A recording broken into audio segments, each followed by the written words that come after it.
we don't get VCAT right, it becomes a real issue for all of us. So look, it's a challenge, but it's also one of those ones that if you master and you have the confidence, who was it the other day? Was it Megs? Had a really good VCAT outcome maybe 6 weeks ago. VCAT outcome was a tremendous outcome, confident, well prepared, went in, knocked out of the park, came out with the outcome we wanted. The confidence in which Meg came out of the room, with her shoulders back, like, I've got this. It's scary, but it's also one that you prepare for and you're ready to go and you get right. It makes an enormous difference for everyone in your world, including your property owners, your business, and yourself. So the one thing with scary situations is the more you practice them, the more you role play them, the better you get. It is not rocket science. If you don't practice something, you will be intimidated and scared about it. If you're comfortable, though, tackling it, knowing what tools, what tips, what tricks, working with experts like Shane to give you that confidence and the skills you need, you will knock it out of the park, and I'm 100% confident of that. So all the very best this morning. A warm welcome to Shane. Nice to see you again back in our lovely warm office. Thanks very much. And good luck this morning. Hope it goes well. Thanks, Mitch. Just leave it there. It's good. Hi. Who hasn't seen me present before? Hands up. Oh, cool. Cool. Just before I kick off, there is a rumour that it's someone's birthday today in this room. Hand up, it's your birthday today. Don't be shy.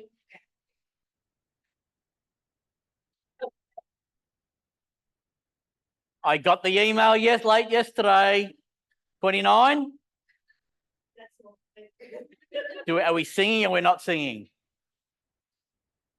How about we're singing the break, maybe. We'll get a crack on the stuff, or maybe at the end. So what we're going to do this morning is we're going to do a couple of sessions. We're going to talk about some VCAT, some cases that have just come through, have been completed, which is very, really interesting. We're just going to have an interaction and chat about them. We're going to have a break in about an hour, some morning tea and etc. And then I'm going to come back and we're going to talk about it's a weird without David. Then we're going to talk about some self-development stuff in the second half, but we'll have you out of here between 12:30 and 1 o'clock. So apologies, David's not here today. David's got another session on. We've kind of like dividing and conquering at the moment. So who's had VCAT hearings of late? Oh, a lot. Wow, is anyone back in house? How'd you go? Pardon? Did you have a positive outcome? Yes, no. You got in, you got out. Are they pretty strict, or the member was pretty strict? Yeah. Well, it hasn't changed since after the war, since 1912. So just get on board. So just as we know, I don't want to go over old stuff with VCAT, and I get it. Preparation's everything. Absolutely everything. Just spend an extra hour on the. We've had some really cool cases of late. I'll talk about a couple. We had a hearing. I had a hearing with a client the week before last, and the renter stays in this room. The renter's name is Benny Hill. So that was funny for me. But that would have been going on for a year, and we finally got possession. And the owner occupier wanted to move in, and he found out that she had he did his homework, had multiple investment properties. So his argument was, why can't that owner move into one of the other properties, sort of thing. And that was dragged out for over 12 months. So, but yeah, we had a really good member, and the member ripped Benny Hill apart, and I'm just playing that song in my head. So. David's had an interesting case. You might have heard about this, a Ray White office actually, and she went to the Supreme Court because she disagreed with the VCAT hearing. Went to the Supreme Court. Supreme Court allowed the order, and now she's gone back and said she doesn't agree with the Supreme Court's outcome, and they've given her a new Supreme Court hearing date, which is in about 2 weeks here in Melbourne. So. And that's been going on for 2.5 years. And she hasn't paid rent. Yeah, so it's still going. Yeah. And it looks like it's, I don't know, it's finished. So look, preparation. But look, that's one in you know, many. Like you just got to take it easy and be prepared, and don't let it get under your skin. That's the key sort of stuff. So I'm going to go over a couple of cases, and I'm going to talk about a couple of things. I don't know if you're interested and you want to go far, but this is really cool in relation to Astili. You can actually find Supreme Court decisions. Has anybody gone into Astili before and have a look at cases?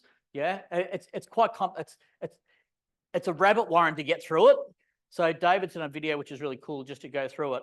We can send these PowerPoints to you, which I'll bring up in a minute. You can just go through it. Legislation from all states in the Commonwealth, decisions on courts and tribunals around the country. Due to the volumes of cases, only public importance and interest from the tribunal are published. So we've pulled a couple of these cases out which are relevant. I want to talk about the next half an hour or so. Just make notes, interact, and we'll have a look at those. So that's the Astili website. I'll put David on here and go through this video, make some notes, and we can kind of have a squiz, and then we'll have a chat about it when he's finished. I think he goes for about 5 minutes. I've recently been asked by a number of people to give some instructions on how to use the legal database website, austli.edu.au. So today I'm just going to do this short video to run through some of the basics on how to use this website so as you can find items that you want to look for. So the website gives you access to legislation from around Australia and also from court and tribunal decisions. I'm going to base this on Victoria, but the same will apply around Australia if you're in one of the other states to be able to look up information. So the complex way, there is a complex way of looking for stuff and there's an easy way. I'm going to show you the hard, difficult way first, and then we'll run through and I'll show you how you can easily pinpoint stuff that you're looking for. So in our case in Victoria, I would go to the Victorian database and I then look for VCAT. Go to the VCAT database and then you can go through in a variety of ways. So you might say, I want to look for 2023. So you can go and click on there, and then you've got the VCAT cases that have been put on there for 2023. Bear in mind, these are not all residential tenancies. It's a mixed bag of all the VCAT matters that have been of public importance. They only put the VCAT matters of importance up on the website. They don't put them all up. If you look at the Supreme Court, you'll probably find all of the Supreme Court matters are there, but with VCAT, it's only those of public importance or overall importance. So you need to search through this way. This is why I say it's complex and difficult, because if you don't know what you're looking for, it's going to take a long time. The other way that you can search through this is, if we go back to the very start of it, and I'll go back to the first page so as you can see where we're at. So this is, again, back to the first page. There is on the bar up here, there's a section that says Law Site. If you click on Law Site, and then you can search by various criteria. So again, in Victoria, let's say if we want to be looking at the jurisdiction of Victoria, we key that in.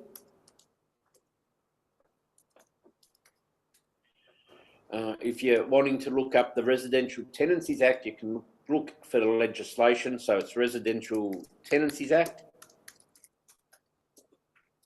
And then you might want to be looking for a specific section. So let's say if you're wanting to look for section 91 ZZD, which is one of the notices to vacate. It's notice to vacate for the end of the fixed term. It comes up with a number of cases there. It's found 4. So you just click on the green citation, and that will come up with the response for you. So then you can work through this and you can read through it. So in this case, you can see, and I've just selected this one at random. I haven't looked at it before, but the answer or the verdict was that the application for possession is dismissed, and it tells you who the applicants and respondents are. It provides the reasons as to why it was dismissed. So you can look through all of those reasons. And when you're trying to determine what an answer might be from VCAT in relation to the case that you've got before them, it's not so much the answer, the verdict, the order that they've put, which in this case was to be dismissed, but it's more these reasons and what's in these reasons as to why the decision has been made. So this is how to easily look it up, going through those numbers. You don't have to look at the legislation section. You might have a case name that you want to put in, or you can use legislation, or if you're wanting to look at other legislation. So that's the very basics on how you use this. If you need any more information on how to use it, please feel free to contact me. You can reach out to me at david@wolflestone.com.au for email. And if you want to email through to me any questions, feel free to do that, and I'll get back to you with answers on them. Thank you so much for having a look at this. I hope it gives you some basic information to get you started on being able to use that website. Once again, the website is austli.edu.au. Thank you. When could we use it? Why would we use it? Pardon? Yeah, absolutely. Yeah. Is that helpful for people? I think it's a really cool thing, especially if you've got a case pending. You can go and then see what the decisions were. It's one little thing that just might get you over the line in previous cases. And we all know that for those of us who've been around a long time, it's always that, oh, gee, I wish I said that, or I wish I did this, or I wish I did that, and it'll just get you over the line. I'm going to talk about some cases, and we'll have a chat about them, which is actually really interesting. This business about redacting information has come to light. Now, is everyone on par? So redacting is what information, privacy information you put on or not. So there's a bit of an argument over the last or probably this year, about what information of the owner you can put on documents. So where are you ladies and gents at with that? Where's your mindset with that? Put some on, put part on, take it all off, what's the case? Pardon?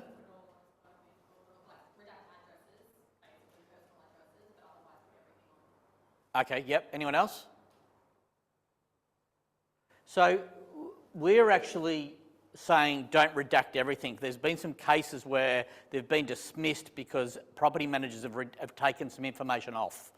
So we're saying now, leave everything on. Now, personally, I reckon it's ridiculous because the renter has now got the owner's personal information, right?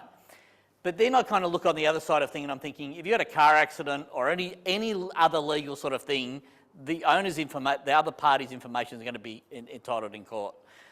This is where I just don't want you to come unstuck in VCAT because they'll look for a reason not to award it to the owner. Agreed?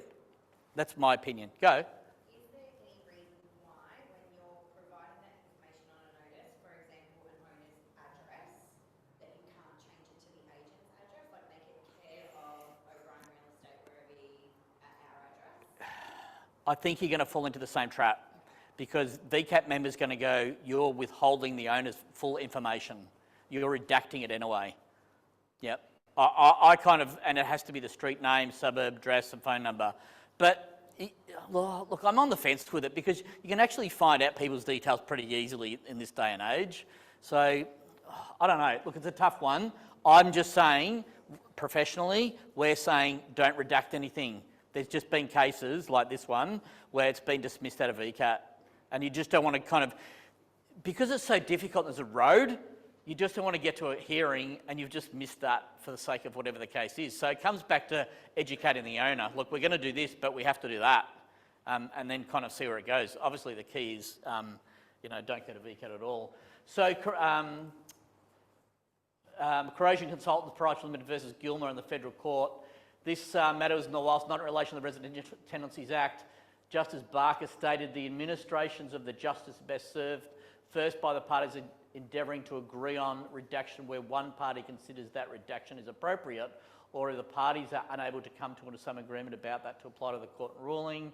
More recently, a decision from VCAT Sharp versus Anderson last year, which was an application for possession dependent on a family member to move into the property, which is always messy.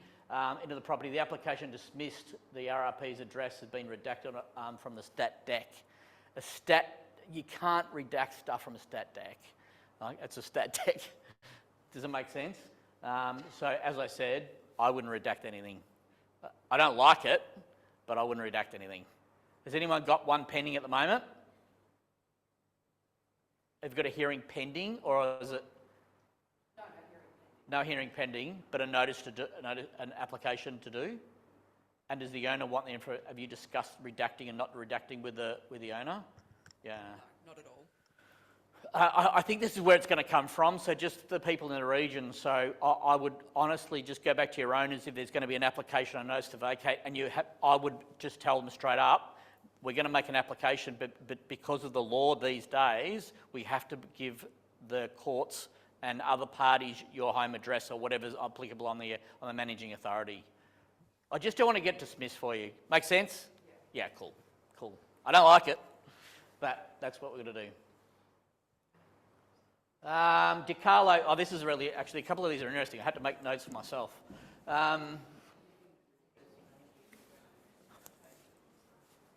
The application was struck out on the basis the notice of vacate found invalid on the basis the notice significantly overstated the amount of rent that was owed by the renter. The tribunal referred and discussed the Supreme Court decision of Liu versus Tang. Whilst the notice was issued when the renter was more than 14 days arrears, 29th of the 9th last year, then it included the rent payable to the 14th of the 10th rather than the amount owing. So what the property manager did, let's just say it's $1,000 at $1,000 a week. At 14 days, they would have owed $2,000. You with me? So the property manager put $4,000 because it would have to be a month in advance. Make sense? So, so it's 14 days in arrears. Go. On my notice to vacates for rent arrears, what I do is I do sort of two separate. We want to look after the folks in the country. What I've always done on my notice to vacates is I've written the amount that they owe as per, like to pay them up according to the notice to vacate. Yep. But then in the next section, like underneath in the next paragraph, I've just written as per the residential tenancy agreement, you are required to be 1 calendar month rent in Perfect. advance. Yep. As per this, you owe this amount. Yep. So it's sort of separate it, but I Yeah. still include that. And I've had renters try and argue that, and I've never had a member have an issue with that. But I've had them in two separate paragraphs. Yep. I think if you look back what we've done and what David's done in relation to preparation, I would have a summary on top of the summary of proof, and just go, this is how long they've been there, this is what they've done, this is where their rent payment, here's their payment history, and just if you think member, how can I make this easier for the member? It's going to make you easier in the long run. And I know we've gone over this all the time sometimes with a lot of people, not just you, but everywhere else. It's preparation is absolutely everything. So, yeah, at the end of the day, as they found the notice to be invalid on the basis of the note that it was significantly overstated the amount the rent was owed by the renter. So that's another case where we're just got to be careful. I don't envisage you ladies and gents having too many issues. Is there anyone here who hasn't done a VCAT hearing in this room? Hands up. Everyone's done a hearing. Amazing. Or been involved. Cool. I'm not going to read all that, but I'm going to give you a summary, but you're welcome to. 12th of January this year, rent arrears section 91.7. So this is actually an interesting case. So I'm going to give you a summary of it. So this lady was in arrears. She rocked up at VCAT and said, I'm getting money from my superannuation to pay the rent up to date, okay? And also, I'm going to sublet my bedrooms out to get more money to pay the rent. That was her argument on the basis of it. We'll send these to you. I think I know the property manager who was involved with this, but where the renter kind of slipped up, she also mentioned she was trying to get custody back of her children. There's actually a really sad case in the background. So the property manager and the member go, hang on a second, you're trying to rent out the 2 bedrooms, but you're trying to get your 2 children custody. So it created a bit of a light bulb moment in relation to the member and the property manager. So what the VCAT member asked, if she could get out her phone and show correspondence from her superannuation company that she's going to get super to pay it out. Because I don't know if you know how super works out. When you get early super, you have to be in financial stress, etc., etc. So there's a lot of back and forth with the superannuation company, and she couldn't produce the evidence, so the case was dismissed. So I'd like to say good, but horrible circumstances for the lady. But if you're going to If you're going to lie, back it up, or if you're going to, I think cases that are won by renters in this day and age, they've got really good, they've prepared, and they've got really cool evidence, sort of thing. So that was an interesting one as well. Has anyone got any interesting cases on the go at the moment, or full-on cases? No? Yes? Share? Don't want to share? You're quiet? You're silent? People are murmuring. Yeah, I think it's really good that we talk about it because we can help each other, especially in this network. Don't worry, Tanisha, no one's watching you. I've had one David's been helping me with. Yep. I had a renter catch fire to the kitchen. Yep. And we gave them a notice to vacate immediately due to soot contamination. They didn't vacate the premises until I think 3 weeks later, and then we refunded their bond because everything was fine, but she's now taking the owner to VCAT for $8,000 due to the cleaning company touching her couch and damaging it. So yeah, but I've received the application. I've got no proof about the couch. There's no photos. There's no invoices or receipts. But yeah, and then she's like added a few things on top there. But You got a hearing date yet? no. So that's pending? Yeah. Okay, so what would we have to do? What do we have to do as property managers for that case if we're waiting for, what do we have to do? Okay, so the case is the tenant was given a notice to vacate? Yeah. Because they burnt the kitchen down? Yeah. Therefore, cleaners came in, cleaners damaged things of the owner, of the tenants. Tenants now seeking compensation. Yeah, the insurance cleaners. Say again? Yes. Yep. What do we have to do? I'd get evidence from the cleaner, all the rest of it. But realistically, we don't really want to do too much. We don't want any evidence from of the renter. We want to be in that hearing, sitting there on the right or left-hand side of the table, applicable, have stat decks and everything possibly from the cleaner, and that particular renter may not have anything because it's going to get dismissed, I believe. She's already taken us to VCAT before that to extend her vacate, and that pretty much just got dismissed, and we were told we had to send notices of entry, which we did. Okay, so you want to bring that up to the member at the time, pending what happens on the day. She's claiming rent as well, but she didn't pay any rent, but she was using the house to store her items, even though she wasn't living there. She also said she didn't burn the house down, it was the faulty pot that did it. A faulty pot. damn those faulty pots. Yeah. Can you when it's done? Can you write? It's really good to write these down as like just a bit of a flow chart. You can come if you want. Yeah. I'd love to. Yeah. The faulty pots. Are we all back in? Are you all still online doing hearings? You all back in hearing? 50-50? Are you in? Is it Dandenong open again or not? No. Never, not going to. So where are you going? Oakley. Franger. Okay. Oh, that's not bad. Okay. All right. So I'd like to share stories. If you've got other stories, it's great. It helps everybody. Helps everybody else. We'll have a look at this one. This is Brooks versus Brown. Okay. So this is a painful one. I wish I was there. Young husband and wife purchased property with help from mum and dad. Okay? Property has bungalow. Mum and dad move into bungalow and rent bungalow from daughter and son-in-law for $1 for a lifetime or whatever dollar amount. Okay? You can do that, right? For $1 amount. Husband and wife in house separate, right? I don't know who it was, but the remaining party gave a notice to vacate to the in-laws in the bungalow. A hearing proceeded. And what happened is it was actually dismissed because it actually didn't come under VCAT. It didn't come under the Residential Tenancies Act because it comes under a life tenancy. They signed a life tenancy on the bungalow. So it's actually a civil matter. Anyone have any one of those? I would have loved to have been involved with this. So there's a story behind this. Is what do we do when we have family members? Just separate, document, absolutely everything you possibly can. So that was a really interesting case. But I'll send these out to you. I thought it was a really interesting case and all the rest of it. Commonwealth Bank. Who's ever had a bank serve a notice to vacate on a renter over the years? Lisa, you and me would have had like multiple. What happens?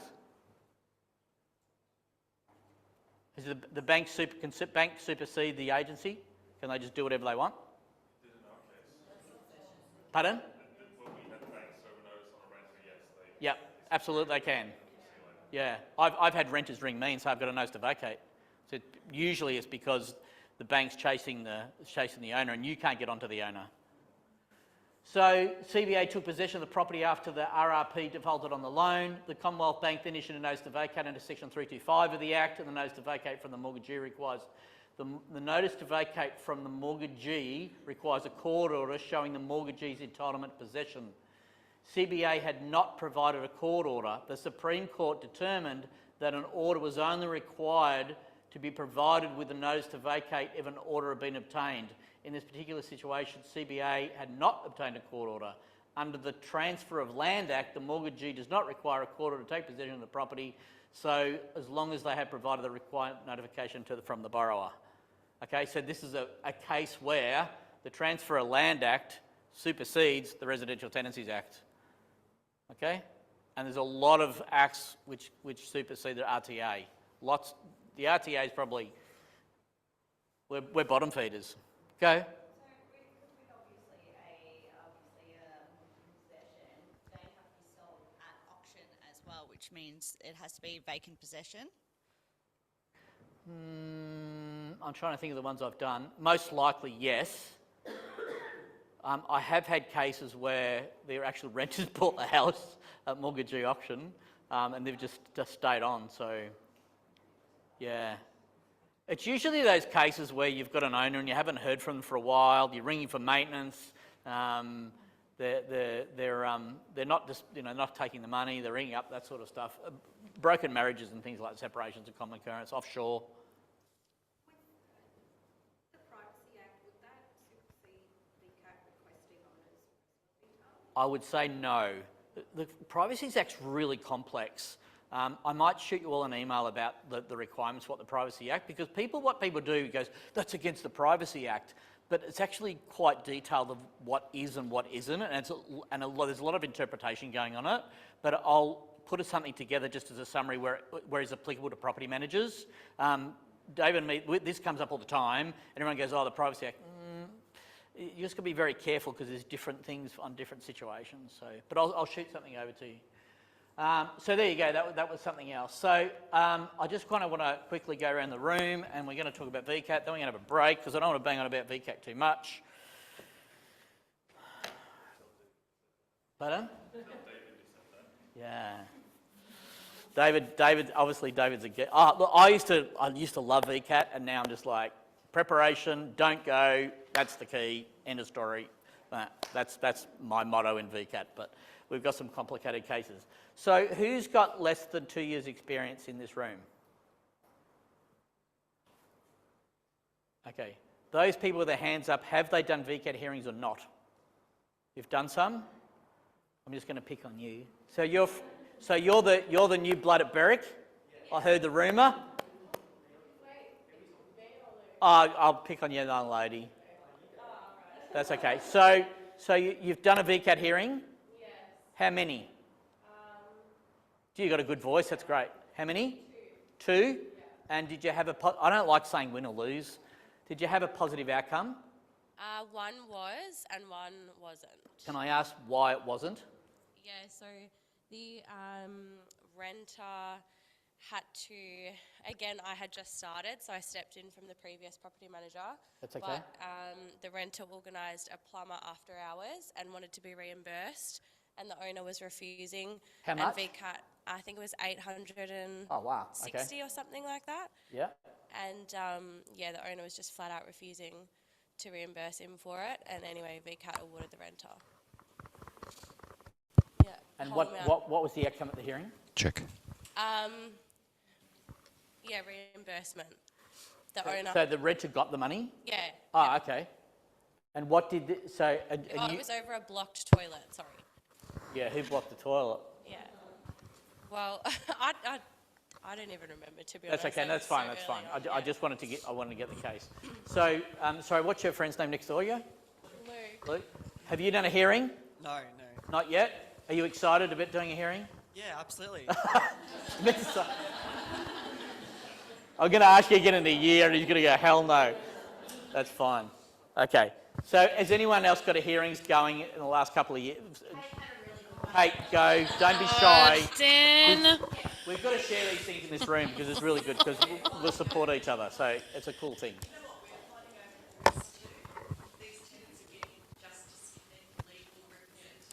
I was up against one the other week. It was. I think back, we would have one a year, one every 6 months, if that. And now it's like every hearing here. Tell us, talk to us. So the renters in the property were subletting the property, and they had moved out. So one had moved out in June last year, and then one had moved out in about January this year.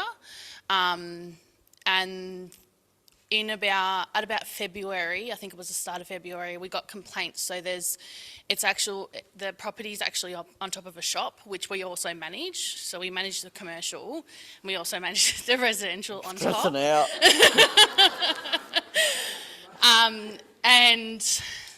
This subletter was having parties, vomiting over the balcony, bottles thrown. There was dogs on the balcony that were urinating onto the tables down below where the people were eating. I'd applied to VCAT. I didn't get a hearing for a good 3 months, I think it was. I waited for the hearing. So the first hearing came up. The subletter didn't attend the hearing, but the lawyer and her 2 support workers did. So they wanted to hear from the subletter, so they had to adjourn it until about a month later. So then we went, I think it was, 2 weeks ago or something. Oh, this is recent. Yeah, yeah. Wow. The subletter, who you'd only just found out about, we'd made an application because they Sublet. and the Subletter had made an application. to establish a tenancy, to be allowed to Okay. Yeah. Okay, well, yeah, okay. That's So we went to the second VCAT hearing, and she had attended that hearing, and they went on the argument about homelessness, and she has a job of content creating, and apparently she can get money from the support workers and everything. At this point, she hadn't paid rent since about February either. So she was like over 60 days. Yeah, and they let her create a tenancy at the property. They did. And the best part Yeah. is that the member ordered that the 68 days of arrears was not this new renter's issue. Oh, give me a break. So is this finished now? Well, Or is yes, it it still is. going? No, it's So the subletters in there approved. Now they're a tenant. Now they're a renter. yeah. And they're dogs. They're Yep. peeing dogs. We What? had to provide them with a residential tenancy agreement by the 14th of, it's like 2 days later. Yeah. And we had to have collected a bond and a first month's rent. No, we've got no. So basically, the whole issue here was, and I'm That just just going to put gets this too out there. hard. Kate was in tears after this hearing I because would've she been thought too. she'd done the wrong thing, and I know all of you are going to agree that she didn't, and she did an awesome job, and she can't control the outcome of that. But basically, because obviously the owner was forced now into that situation, and because they had legal representation from 2 lawyers, not just 1, 2, plus support workers. They've played, obviously, the card of, as Kate said, homelessness, the state of the market, that this girl's basically got all these issues going on that she couldn't possibly move out. She's looking after the brother, apparently. 17. Member Crocker. So they've been put. See what happens when we start talking about this stuff. This is really interesting because someone else is going to have this happen. You watch. I mark your word. You say one, and the other thing happens. So they're on a lease now for a year. Correct. So you've made a diary note to give them an end of fixed term. Just saying. So end of a fixed term is an end of a fixed term, as far as I'm concerned. Yeah, but talk to us just prior to that because go. Sorry. They established it as new tenancy, right? Yeah. But also, this is where it was completely contradictory. They've said that the initial condition report stayed like as a valid condition report. So we didn't get the opportunity to go in and establish it as a new tenancy, as in do a new condition report and all the other things that come along with a new tenancy. I'm going in on Friday to do a routine inspection. Okay. Wow. So it's a shop downstairs. Yeah. What is it? It's a cafe. It's a cafe. So she's still got the dogs. Well, that's what I don't know. I haven't seen them. I've driven past it a couple times. Yeah. Well, that's. I was just thinking of something similar. So I'm thinking breach. You would want to breach the buggery out of this, assuming that the dogs are urinating. She might be a beautiful, amazing tenant in the future. So we went through the property in, I think it was February with Kate and I, and our director went through the property in February hoping that we could maybe breach them. Yeah. Because we're like, okay, this is going to be the first way we can get them out, and the property was actually immaculate. There was Okay. a dog there, and they had like a little grass patch set up for it to do its business on. Beautiful. Not that Well, it the dog- was not obviously dog's doing it fault, off the balcony anyway, but there was nothing for us to breach them on there. Like, she was actually keeping it really, really well. So the next step was to go notice a subletting, and even that didn't work. Wow. Yeah. I'm just making mental note not to go to this cafe. and you people in Cranny think you got a bad time, like, hey? Wow, that's an interesting case. Keep us informed. That's. Anyone else got anything interesting? Oh, look, hands are going up, left, right, and centre. Bang! I love it. This is what we want. Back, Jem. Back. Sorry. So yesterday I was carrying out a warrant for 4 hours. 4 hours for a warrant. Yeah, so Were they in possession? no. Yes, so we did. So that same day, so yesterday, 11 o'clock, police call me and they asked me when do I want to execute it, and I said as soon as possible. And they said, can you do the next half hour? So I was like, okay, rushed over there. Wow. Knocked on the tenant's door. They said they have half an hour to pack up, so they were still there. We were granted possession from VCAT on the 12th of June, so it's been 2 weeks. When police arrived, knocked on the door, the tenants were obviously arguing. We got the locksmith, changed the locks, and then the tenants, bluffing, said they contact VCAT and got an application for a review. And the police, were like, surely not. Like, by that time, we've already changed the locks. And the police are like, we don't know what to do. And I'm like, why are you asking me? So they had to call the sergeant, try to get through VCAT. Tenants are still saying they've got an application for VCAT for a review and emailing it to VCAT and myself. Didn't email it to me. So by that time, it was like 2 hours have passed because the police weren't sure whether they could go through or remove them. And then come around 3:30, 4 o'clock, their husband came home and he's going off his head. He's like, all right, kids, let's go. Let's go. And then the police, basically just executed the warrant. And then it was like 4 hours later and no application to VCAT. So they're out? They're out. So they bluffed that whole 3 hours. And I said, they're not. There was never a review in. There was they just said that never a was. review. So by So the that. police were just not sure what was going on. Yeah, I was like, what the hell? It's the thing with the police is sometimes you get some really savvy ones and they'll just go and no matter what they'll execute it, and some are like, It's not, they were just waiting around. yeah. Yeah. Yeah, so they called the sergeant. The sergeant's like, if you've changed the locks, then you've already executed it. So removed it, took the dog, whatever, and now the house is like, It's not trash, but it's full of. Back in the day, and I hate saying after the war stories, but Lisa and I love it. But you'd ring up the police and goes, "Oh, can you execute that warrant?" He goes, "Oh, we've got no cars here. Like the police cars will be out." And I'll be like, "Oh, I'll come pick you up." A true story. We'd go and pick the copper up in our car. It was great. Oh, sometimes they come pick me up. It was because you have that relationship. It was fantastic. You know, I did the best eviction I ever did was in Kerrang, and I don't know if I told you the story to someone else the other day. It was in Kerrang, and I rocked up to the property with the locksmith, and the cops hadn't arrived. We were walking into the property. The renter took the front and back doors off and hid the doors.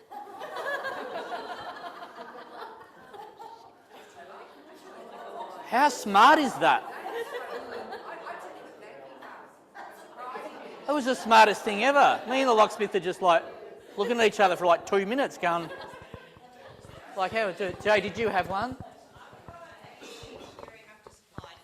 It's a bit of an interesting one. I've taken over management from a property, and the first routine I walked in, there's a weed plant, literally, I'm talking marijuana this big. Did you steal it?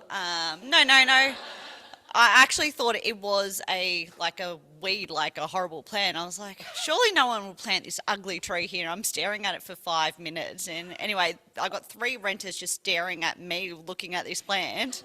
I think you might have all inhaled it, I think. Well, I walked up to it and I was like, looked at them, looked back at the plant. I'm like, surely not. Anyway, that is not even what I've applied for. But this painting a picture, the house was trash. I've just taken over. Breached them on cleanliness, a few maintenance items, and obviously to remove the suspicious plant. That was all gone. I got them a professional clean come in. I've also served them 9 days for, obviously, we're doing renovations to the property. We're repainting, so they kicked them out. Yep. Since doing that, one of the renters that was on the lease who isn't on the original bond form, so in the background I'm trying to clean all this up, he's just picked up, moved to Queensland, turned off his phone completely. All of his stuff was left in the property. Looking at the guys that are on the bond, apparently, and again, no, I have no evidence of this, one of them passed away, hence why the other guy moved in. So we've applied for, obviously, just doing the exit, just a few compensation things for the owner. But I was talking about this, and I'm curious to hear what the room thought is. Given that I've got no evidence that the original renter passed away, we've just sent it to last known forwarding address as well. So, but I think that one's going to be interesting because the lease agreement is on an Excel spreadsheet from this previous property management. So I've been trying to clean up for a long time. Did you pick this up from another agent? Yep. A real estate agent? Yep. Yep. Sorry, just like, wow. And then they've been there for about 6 years. It's just 3 drunk guys, and they're out, paid rent up to date, thank God. Yeah. But yeah, no. So the routine's been done prior, do you know? They did, and they said they're fine. That marijuana plant's been there. The tenants told me, they're going, oh, that's so funny. Our renter never picked it up in 4 years. And I was like, so you tell me this has been here for 4 years. They also had, the main issue I'm claiming compensation on is they had just a fire in the garage, just a fire pit. So now it's all smoke damage and burnt on the roof as well. It just blows me away that a property manager and a real estate agent's been managing this property. They're an very, very outer area, so they used to do the routines just on their way home when it was already night time, and it was just But still, like, it just... very poorly managed. In this day and age, like, to see stuff like this, it just sort of blows, but I guess, yeah. But it's the death that's the interesting part of the case for me, otherwise I think it'll be pretty close cut. Yeah. Just on relation to marijuana or any other drugs, just be very conscious when you do see things. I had a property manager not long ago. Did a routine inspection. They should have seen the marijuana plants in Jackson Court. It's really important that you keep it to yourself, talk to your principal, and ring Crime Stoppers, because word gets out that plants are being disappeared or whatever. Who was your last property manager was, and you don't know what connections they have. I'm not saying in that particular case. I'm just saying in general. So that sort of stuff. I just said to them, look, I've given you 14 days to remove this. Because this tree was not here and based on the original entry condition report.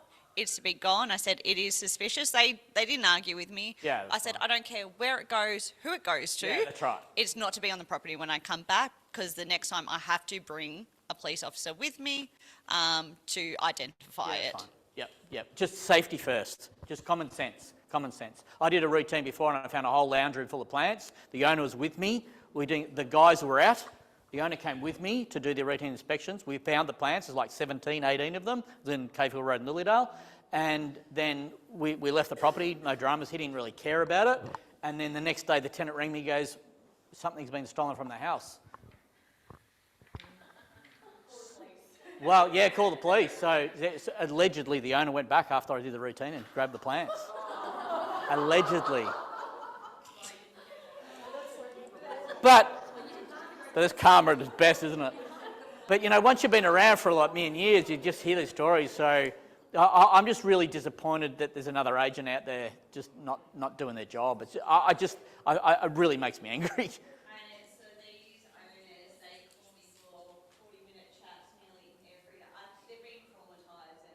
Of course.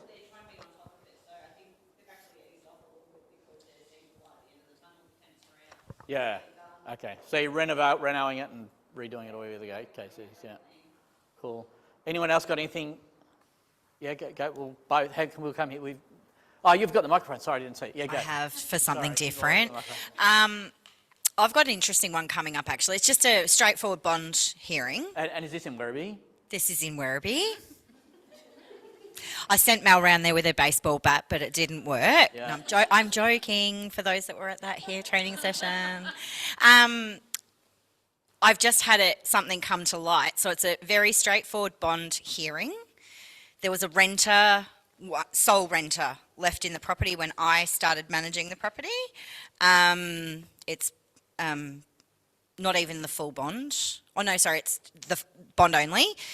I've had a phone call last week from a previous co-tenant who vacated the property in, I think he said July last year. It was a Director of Housing bond that was in play. And anybody knows that Director of Housing bonds are non-transferable. So it would be a situation that the renter that was left would have had to have applied for her own bond. But that's never happened. There was a disagreement, apparently. These two renters have moved out. This one renter has been left. I'm only aware of the one renter. And these other two renters have basically come to me and said, well, we can't now apply for another Director of Housing bond unless you refund it. So without being an absolute a-hole, my response to that was, well, that's not my issue. I'm sorry. Yeah, this that's a should you have been problem, not dealt me with problem. at the time when... Yeah, he's like, well, we weren't aware. And I basically said to him, well, I haven't got a date for the hearing at this point, but am I under any obligation to let him know? No. Okay, cool, thanks. I'd put it back on them. Yeah, absolutely. One more and then we'll have a break. And I actually want to ask a question. All right, strap yourself in. I've got an absolute nutter. Add to the list. Oh no, this What is suburb? Frankston. Next level. Could be anywhere. She has been evicted, Yeah. but she seems to think that says that she's federally and federally protected, and therefore we can't discuss Can you repeat it? federally and federally protected. Ah, okay, great. So she's under a sovereign of planet she- X. Yeah, the threats have escalated so much that I've had to take a personal protection order Goodness against her. gracious. Oh, and she makes videos. She makes videos about me. They're great. Puts them on Facebook. Yeah, and Really? then she's a property manager from Queensland. Well, it started off 6 months, 6 years, 10 years, and then we've discovered that she hasn't got initial condition report from the previous agents, and she's saying that we can't put it into evidence. She's absolutely trashed and smashed everything in this property. How old's this person? Not that it matters. 84 she's born? But she's federally and federally protected. The property's not water compliant, so none of this, none of the bills are attributed to her. Wow. And yeah, we've succession, and now we're going for bond and compensation, but she is next level. So if we actually have to have a face-to-face, because now I'm federally and federally protected against her, what's the scenario there? But she's have no fixed address anymore. So she's still there? No. Gone? Yes. So you're chasing her for whatever? Bond and compensation and a lot of arrears and... Is there a dollar figure on it? Oh, what about Ballpark? 10,000 plus damage? How much? About $10,000 in arrears. Is there plus... insurance? No, why would you get it insured? Yeah, It's I know. Branxton. Oh, come on. You insure your car, your life, your income. Why insure your investment? Is it worth doing it? Well, we've got to get the bond. Yeah, okay. Yeah, So, okay. But if it's a face-to-face, look, what happens Well, there? let's just see if she turns up. Federally protected. It's not even a thing. Federally and I federally. just want to see the with a VCAT little member. overlay. I've already got it. I've already got it. What would be great with that hearing is her in that courtroom saying she's no. protected in front of the VCAT member, and get the worst VCAT member you've ever had. Look, It would just be a goes on circus. that she didn't pay rent because she's in a love relationship with the owner, and meanwhile But got she's her... not. No, and meanwhile I've got her protected person and I'm having sex with them in her then premises. I swear there's more crazy people out in the last 2 years than there have been like for her whole life. I'm crazy. Well, we put it on mute and like piss ourselves laughing. What she turns around and tells the member that they've got no idea of the law. Yep. Like, it's great. Can you just pass the microphone to the... Yep. And then this last one will have a bit of a break, but I want to summarise a couple of things here. Everyone's saying at the moment you're only giving notice to vacate for, put the house on the market, it's going to be sold, that you won't get possession. We actually, I'm old school, I believe in giving enough rope, they hang themselves. So I gave her a couple of more weeks, and a couple of more weeks, then I applied for possession, had a great member. I got the dirtiest routine inspection reports from where I took over the other agent. And I said to the member, you can't obviously, sell a house like this. And she was crying the homelessness in Pakenham and everything. I nearly fell off my chair. He said, go to Salvation Army. And it was beautiful, and I got possession straight away. Fantastic. Yeah. There is some good hearings out there, like, we've got to remember there's some positive stuff happens Yeah, a but lot of the everyone's so time. negative about it. Yeah, no, I know. And I got it straight away. And that happens. I think across social media and stuff, in property management, it gets a bad rap, but I think there's some really cool stories and stuff like that. And the key is, if you're prepared and done everything you possibly can in your job and all the rest of it, then you've done your job, like no matter what the outcome is by a member, you've done your job, and that's what you have to, relay back to the owner and your team and all the rest of it. Let's have a quick break. I just want to ask you something. Does anybody do with Bondable? Never heard of Bondable? Interesting. It's a company that guarantees the bond. There's no bond paid or lodged with the RTBA. It's interesting. It's something that's come left of field. They're huge. Yeah, no, that's okay. No, that's fine. I said exactly the same, but I looked into it. Actually, I'm a fan of it. Nevertheless, I'm a fan of it. But yeah, that's what I said. But conditions apply. But I like it. Anyway, let's have a break. 15 minutes. Come back. Have a stretch. Have a dart. Go to the toilet. Have something to eat. Whatever you need.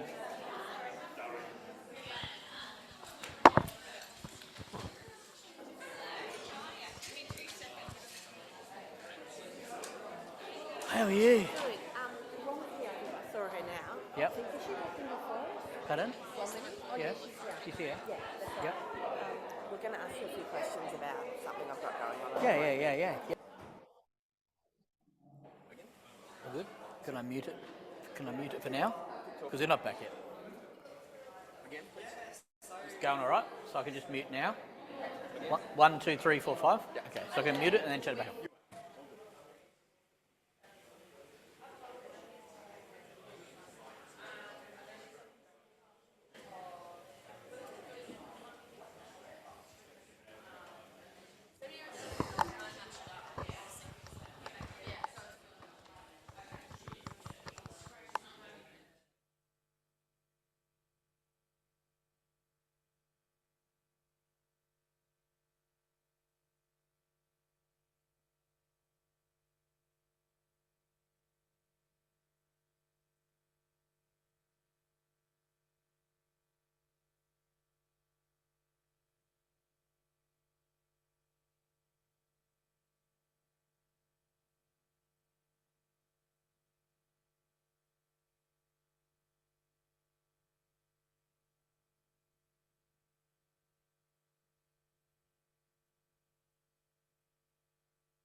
We all good? Wait! I love it. We've got full stomachs. We all have a nap now. Okay, so for the next under an hour, about an hour, I'm just going to kind of start talking about self-development and stuff like that. I'm not going to bang on about too much stuff sort of thing, but we started doing some interacting before. It was great. It was good. Did anyone learn anything this morning, last hour?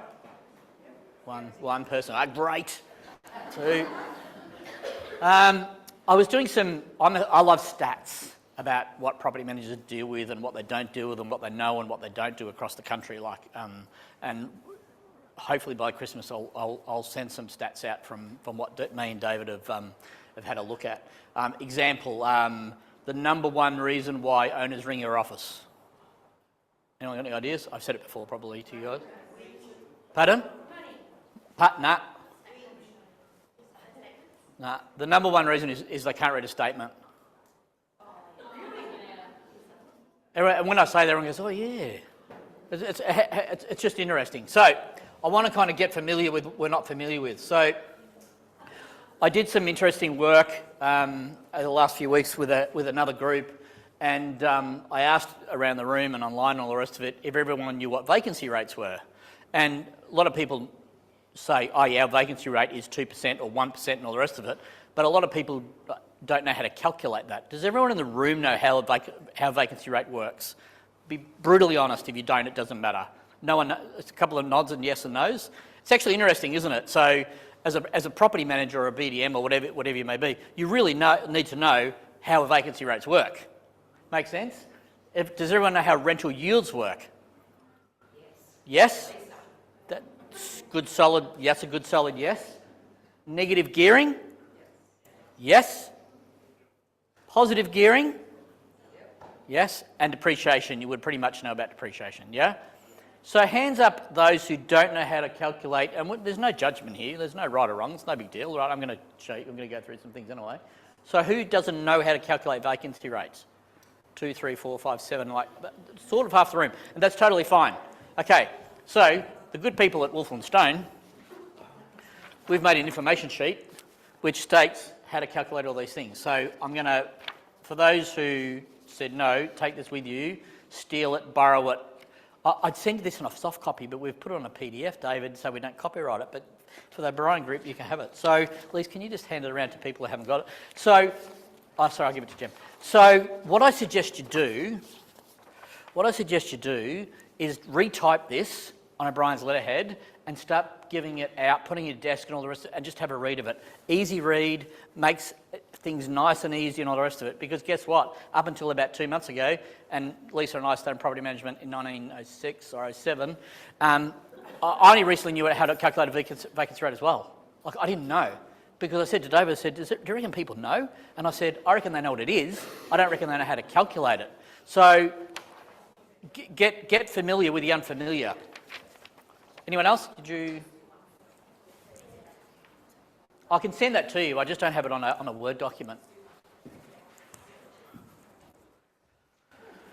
So let's be open here and honest with each other. Is there something in property management, apart from what I've just said on the PowerPoint, is there one thing in property management you don't know? There would be. There must be something. So start flying them at me, because we're going to work as a group to get answers for this stuff. It might not be today, hopefully now, but it might not. So I want you to think about it. I'm not going to grab anyone and all the rest of it, but I want 2 items from each person, but you don't have to tell me, but I want a couple of people to shout it out. 2 items as at today you believe you should know, but you actually don't know. I did this exercise the other day. It was amazing. It was like, wow. And people are learning from each other. Someone want to throw something at me? Everyone starts quiet. It's like an auction. Then it goes off. Right, notice to vacate for property being sold. Yep. When you're putting the sale authority in, how much are you retracting on that? Yeah. Redacting. So what do we redact? We're saying nothing, but you've got to deliver that information to that owner and tell, my opinion, I think you should. You've got to educate that owner, say, listen, this is happening. Just to let you know, this is what's going to be on the stat deck. This is what's going to happen. 9 times out of 10, I think, would a renter just go, okay, I've got to go and go? Really?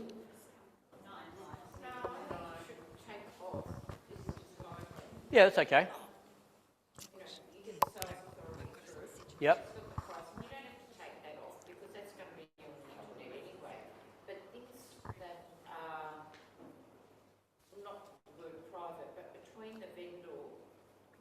The commission rate, the advertising.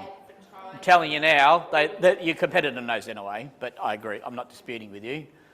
Again, I just think if it goes pear-shaped and it gets into VCAT, I don't want it just dismissed. What would be the benefit of the renter knowing what the agent is charging for commission and advertising? I don't know. It's got no bearing on the... I know that, and you know that. I don't think the course... I would have argued to the cows come home. I know, but you might not get it. I still try. Yeah, I'm 100% sort of thing. So if we don't get answers to that today, what I'm going to do is I'll take a photo, Dave and I will put it together, and we'll shoot it out to you for the clarification. Is that all right? Some sales authorities you get from other agents come through and that information's gone, been taken out. They've redacted? Yep. I just think you're playing with fire. I don't agree with it, but a VCAT member, somewhere, somehow, and it's going to be the most painfulest owner and painfulest renter and all the rest of it, a VCAT member is going to go, yeah, nah.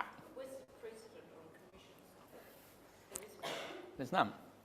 Danielle, go. Penalties for owners with regards to not conducting recommendations for safety checks. For what? So not conducting rectifications that have been made for gas and electrical safety checks.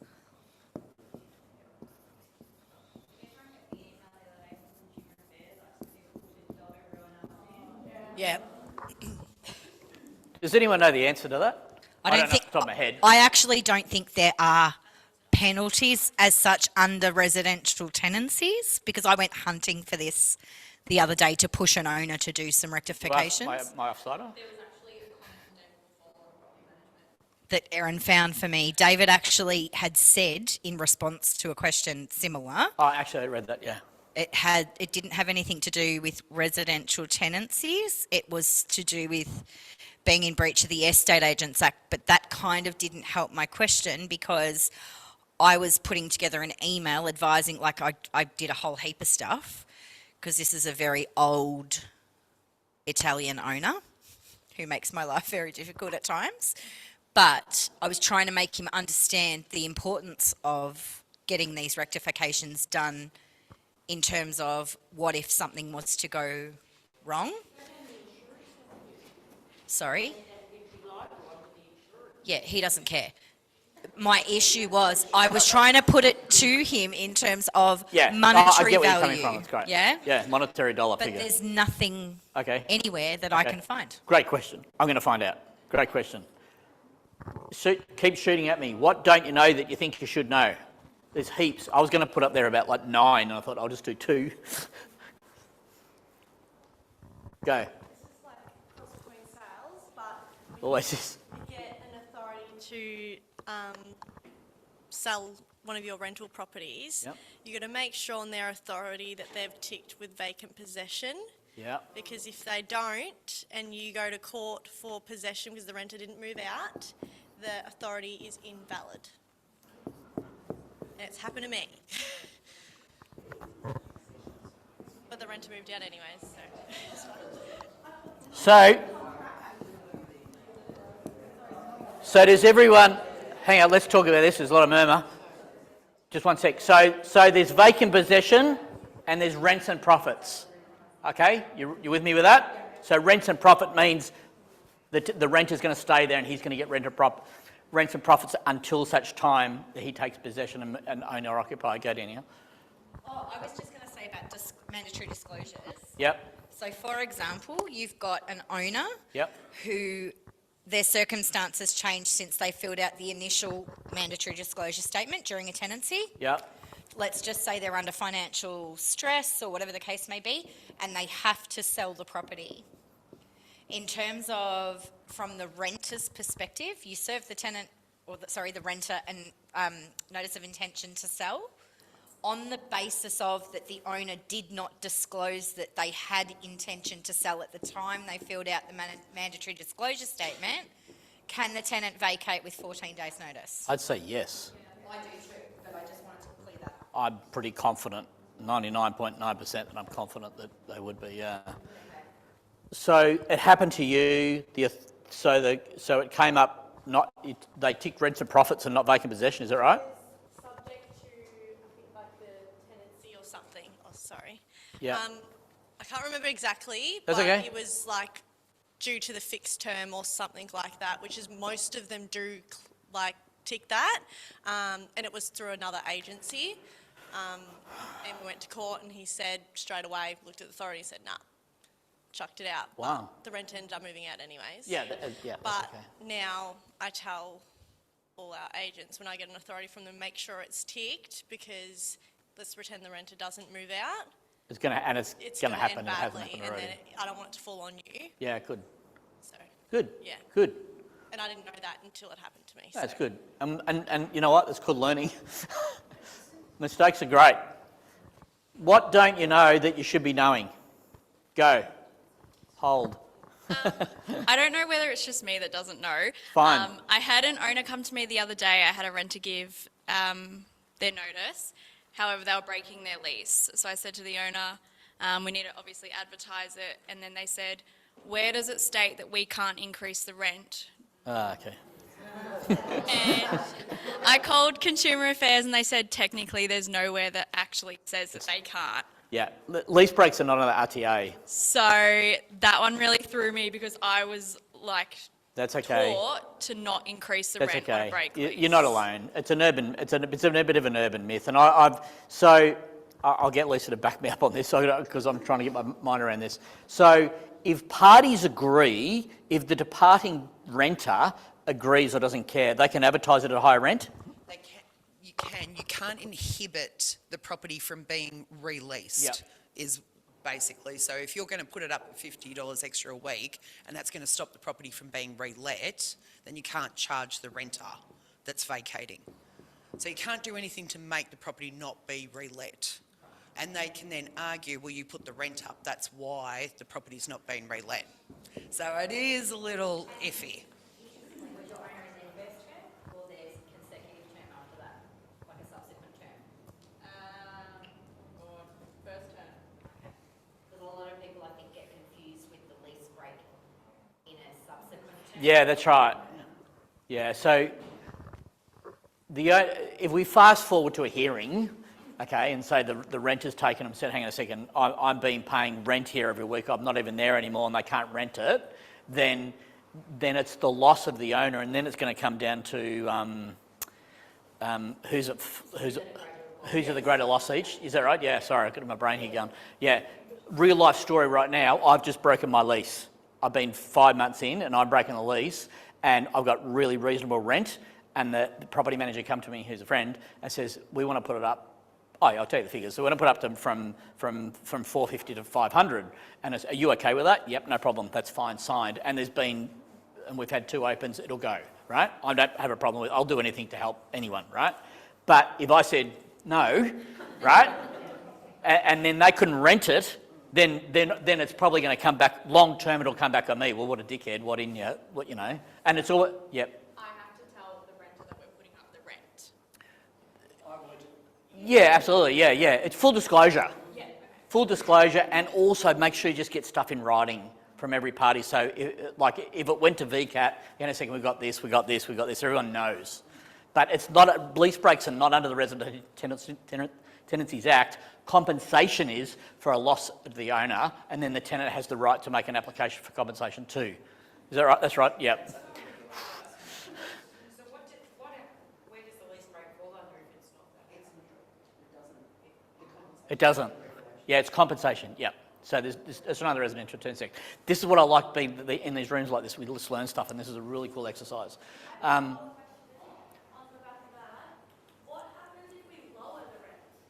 Oh, that's a great question that I don't have and I have an answer for.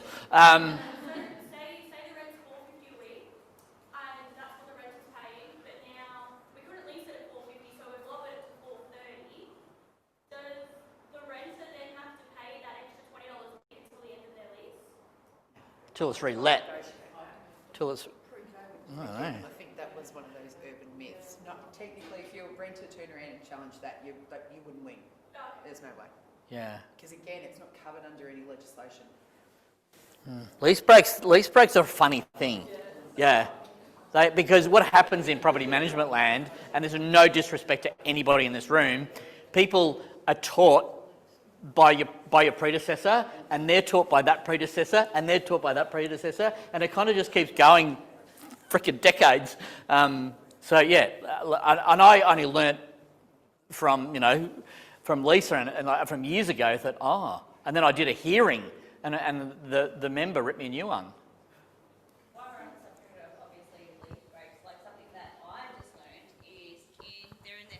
Term with a lease break, we can't charge them compensation for reletting or advertising because it's their second term. Correct. Yep. And then back to me, or about me, they're charging me $250 for a board, but a board hasn't gone up. So I know, right? It's like, are you kidding me? That better be a beautiful board in front of my house. I want a board. Absolutely. Well, let's see what happens when it all comes out in the wash. They're a great agent. There won't be a drama, but I thought it was interesting that if they bought a board like that, I'd be very disappointed. What else have we got? Anything else? Harry. Sorry, Harry, I had one. Can you or can you not retract a notice of intention to sell? Can you retract or not? Yeah, I think you could. I don't know to answer the question off the top of my head. It's been out there that you can't, but in my eyes, you would just send an email saying, not selling anymore. Well, but yeah, that would be the. So just the notice of intent. So it's a notice. If you look at if you go to law, the word would be intent. So the intent is to, and now the intent is to not. Well, am I right? There's lots of hands going up. I'm fairly sure I read something on the forum that someone had that situation And they retracted their notice to vacate to sell, but then they still gave their 14 days anyway. And I'm fairly sure they got away with giving their 14 days, even though the notice was retracted and it was no longer for sale. But I could be wrong. But can you give a notice to vacate after a notice of intent? Yeah. Yeah. Okay.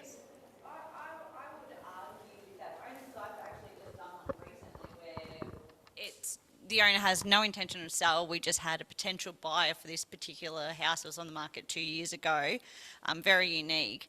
And I had said to my owner that obviously once you serve that notice of intent, and again, I could be wrong, but that intent is out there. We've got till December for the lease to be up. They can now give us 14 days notice at any given time, because if we retract it, then issue another intent, then retract it, issue, I would say that's just protecting the owner, wouldn't it?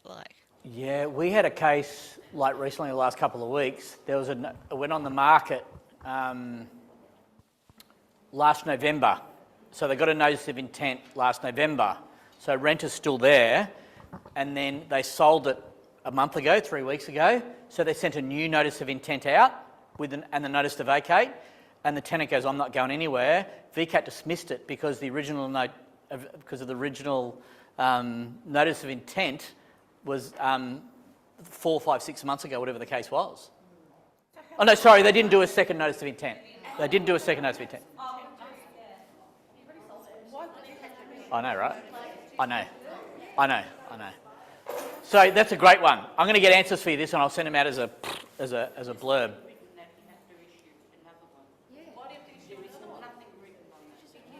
Don't know. I don't know. I'll find out. Danielle. I have another one. I had one come up a little while ago that made me sort of go, oh, hang on a minute. And I'm sure everyone else has come across it with new legislation. with regards to rent increases. So renter moved into the property on somebody else's lease break, was paying X amount of dollars a week. It was negotiated within the lease agreement that the rent was increased on a certain date. And at the end of that 12-month term, the owner wanted their rent put up again. So where does the legislation lie on that? We all know that we can't increase the rent more than once every 12 months. But given it was written into the lease agreement and agreed upon at the beginning of that lease term, did the owner have the right to put the rent up at the end of the 12-month term? So it's in the lease? Yep. It's in the lease. Did a notice of increase go? So at the very beginning of the lease agreement, that was included in the lease agreement. So my answer to the owner was bad luck. You have to wait until September, which is when the last increase took effect.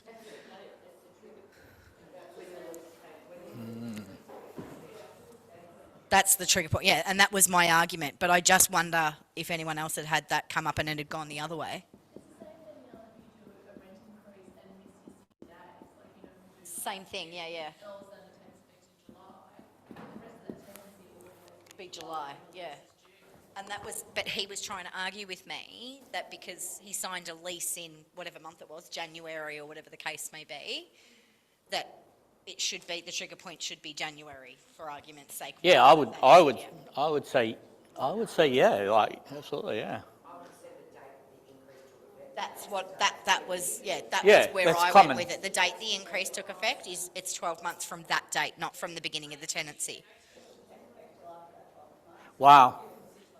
So I've raised some. I'll get you. I'll keep moving on to some other slides, but I've raised some interest in what I was talking about. So from this, what I want you to do is go back and just start thinking about what don't I know, because there's 50% of this room didn't know how to calculate whatever I was talking about before. I forgot it. Vacancy rates, which is totally fine. There's nothing wrong with if you don't know stuff. That's what we're here to learn.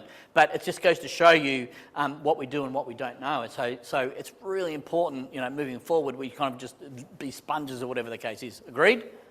Cool. But I'm going to get you some responses to those as well. Just going to quickly talk about retention in relation to how do we not lose properties? How do we stop losing properties as we are? I'm no one in this room, but I'm speaking to an office at the moment, and they're just losing them left, right, and centre. But how does that office stop? How do we stop losing properties? Why do owners move? I'm not talking about selling. I'm not talking about fees. Okay, I'm not talking about owner occupied. Why do they go to another agency? What do they start? What prompts them? What goes through their head? Insecure, not trustworthy, communication.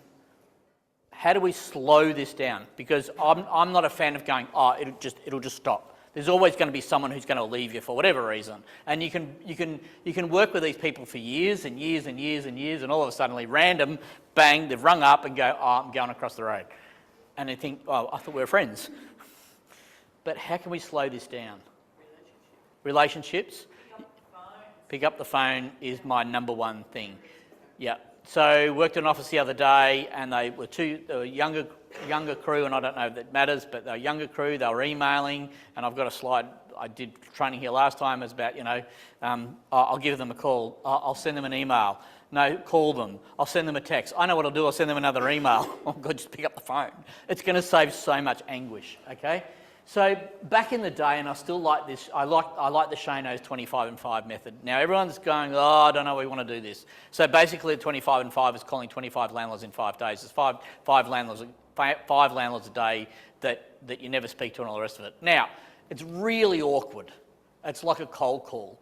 And they're going to go up, they're going to go, what's wrong? Okay?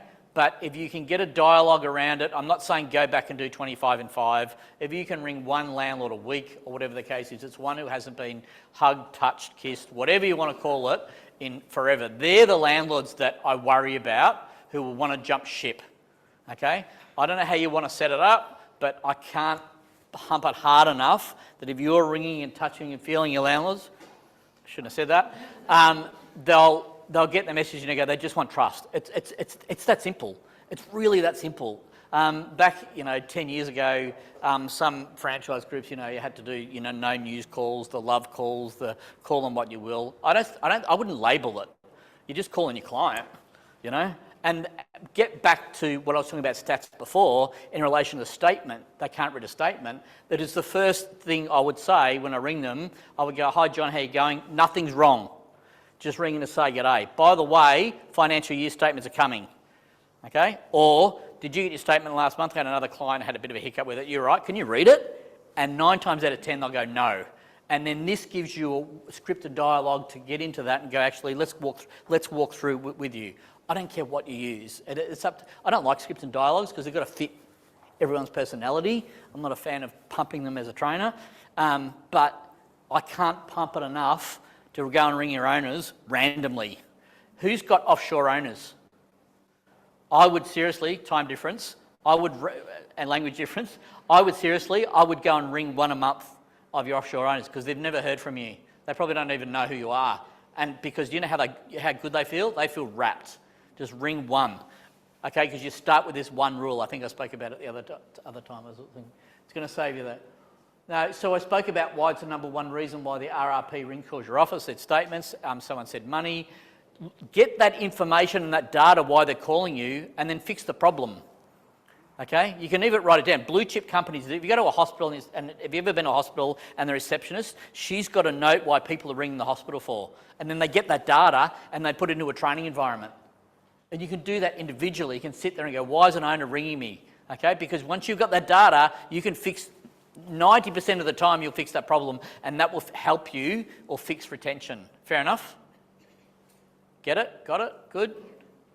I was like, "Yeah, but it's like I get it." You can't ring an owner, and I've said this a million times before. "Hi, it's Shane from O'Brien's. How are you today?" Like, just if you're familiar with them and talk about Christmas, Easter, financial year statement, whatever the case is, just go down that road. And why do they go to another agent? We spoke about it before. Because there's trust. What else? I think loyalty's gone. Loyalties? There's no loyalty. My opinion. It has. Yeah, it's changed a lot. Because your competitors might be throwing out 4% or 3% or 2% or 0%, come on board for 6 months, or a duck and a goat and 2 chickens, or whatever the case may be. But at the end of the day, I can pretty much guarantee you they're offering something free. They're not going to perform and look after as much. Like Dave and I have been around for a while, and we know what all your competitors are doing or not doing.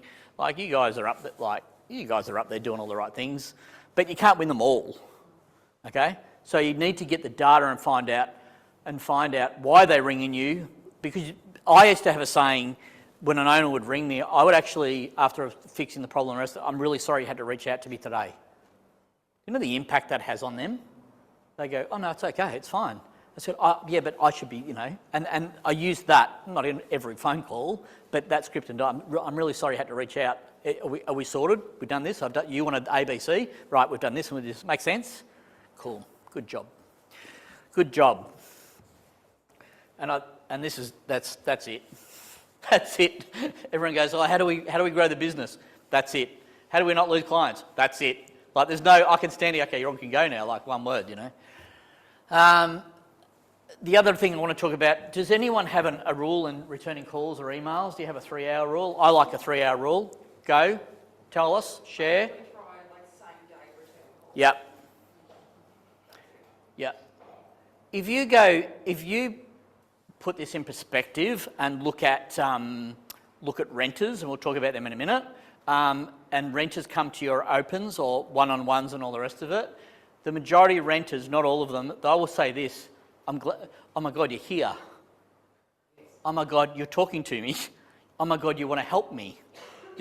So, and I'd be like, "What do you mean?" He goes, "I just went to this open with this agent and they were late or they didn't talk to me," or whatever the case is. That's data, okay? That is data that you want.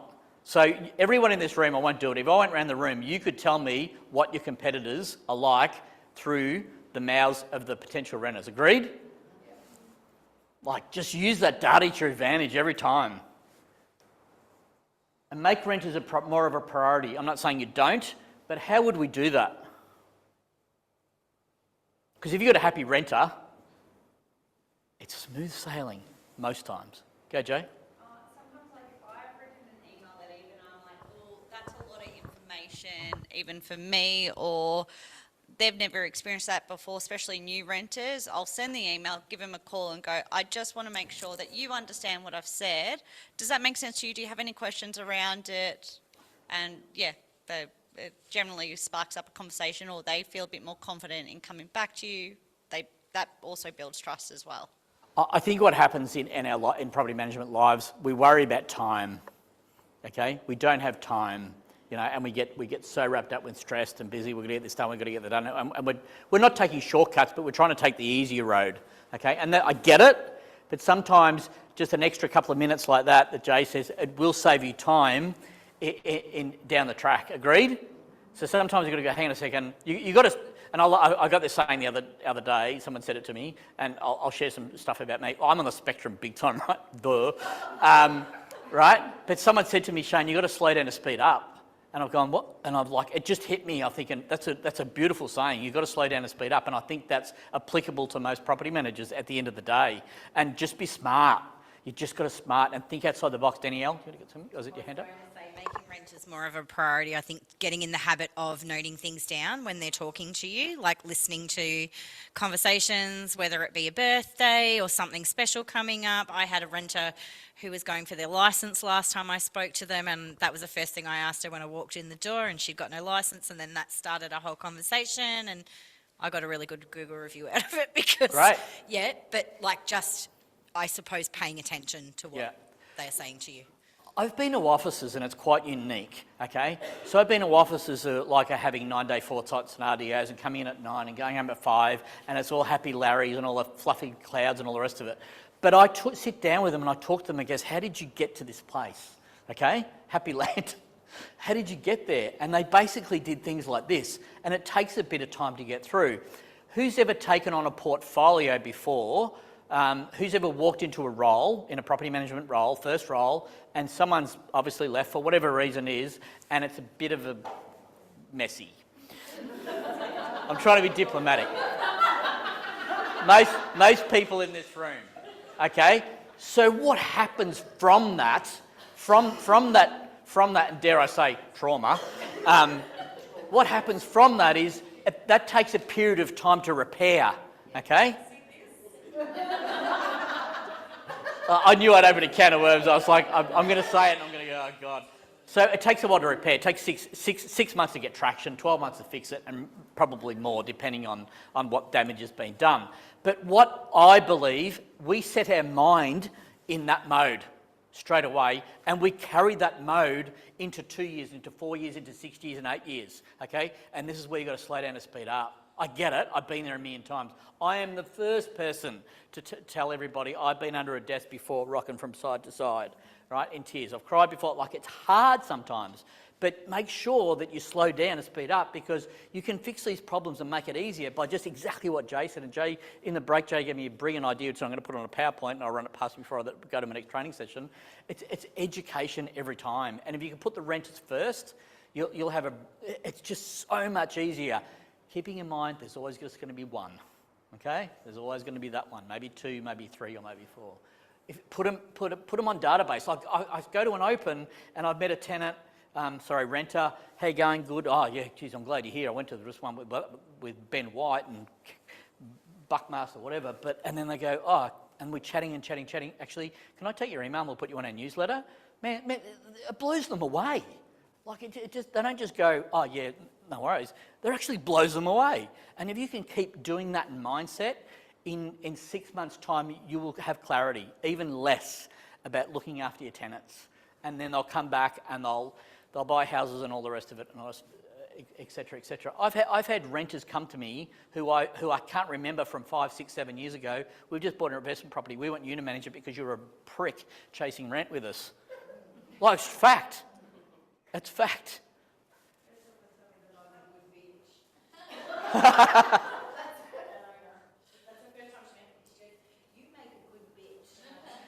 Whatever works.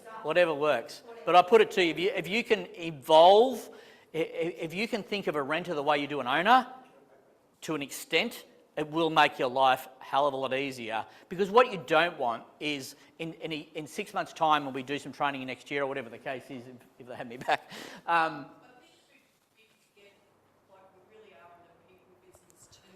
I know. Oh, 100%. Yeah, so, yeah.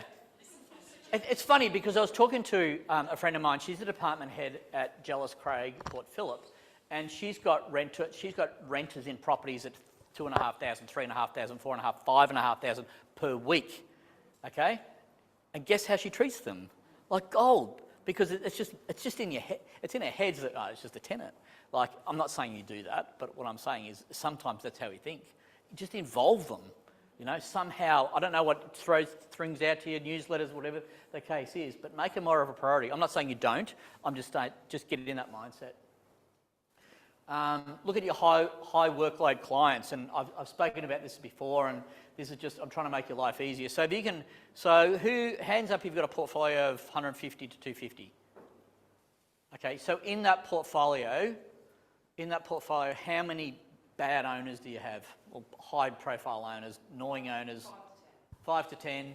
Renters? I'd be listing them down and working on them, how to make your life easier with them. You know, the owners, I'd be giving more, you know, what do you do? You're going to get to a point where they're going, oh, look, stop ringing me, whatever the case is. Because your portfolios may be difficult, but when it comes to the crunch, you really only got 4 or 5, what's that, 2%, 1%? Value add, quality and consistency with everything. Value add, easy onboarding from your BDMs. Can you tell me what anything specific you guys do? Depends if it's new business or takeover, but basically our goal is when we list a property to take as much off the property owner as we can. Yep. So, you know, make it hassle-free in terms of how we advertise, organising the transfer from another agent, keeping them in communication while it's on the market, so they can be as you know, hands-off as they can, even during the service. Yep.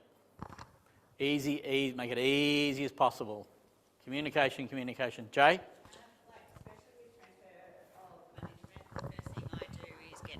From obviously the agent, and I've got a summary that I will send my new owners, a breakdown of where everything's at when everything's due again, just so we're all on the same page and he knows exactly where his portfolio is, like his property is up to date, and how I've put it in the system. It also gives me a way to double check everything that I'm doing as well. Yeah, cool.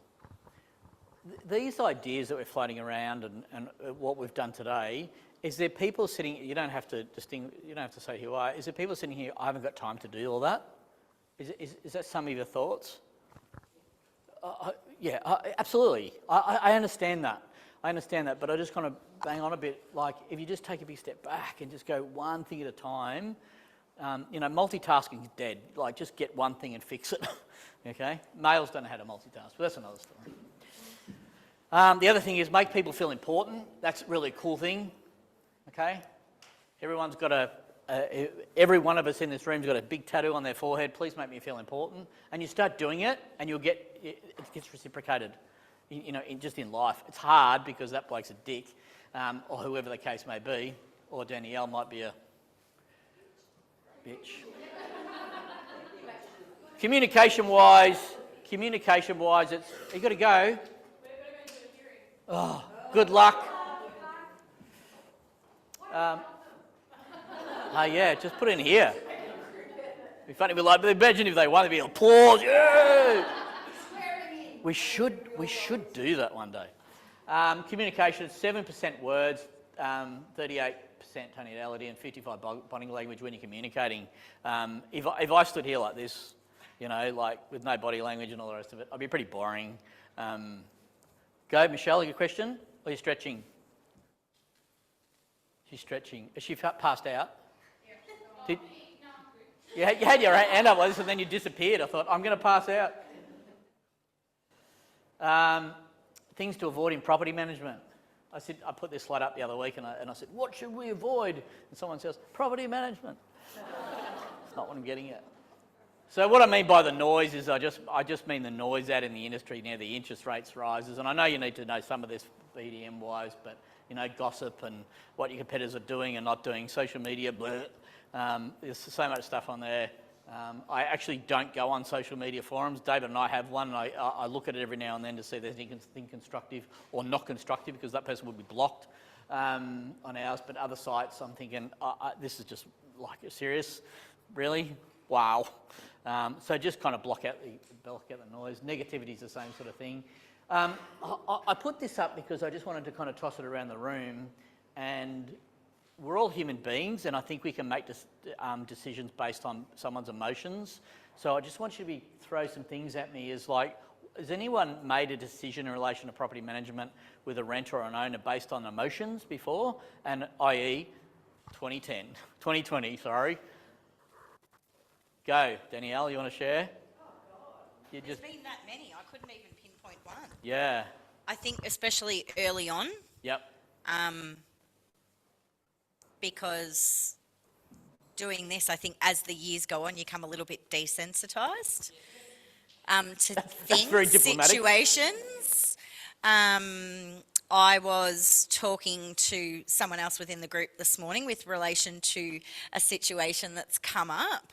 And it, like, just listening to it, it kind of gave me the bit of the ick. But I was kind of like, you know what?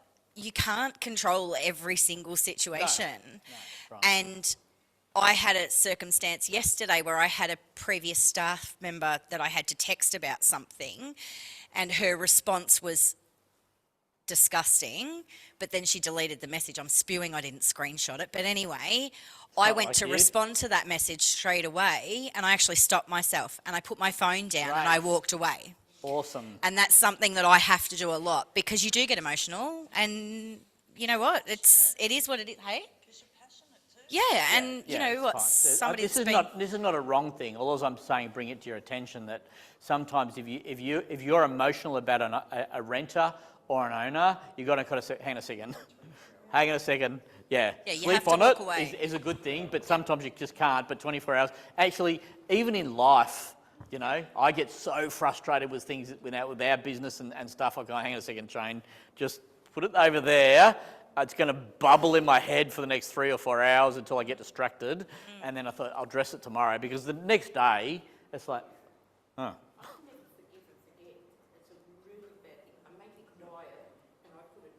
Did you just say you may be quiet?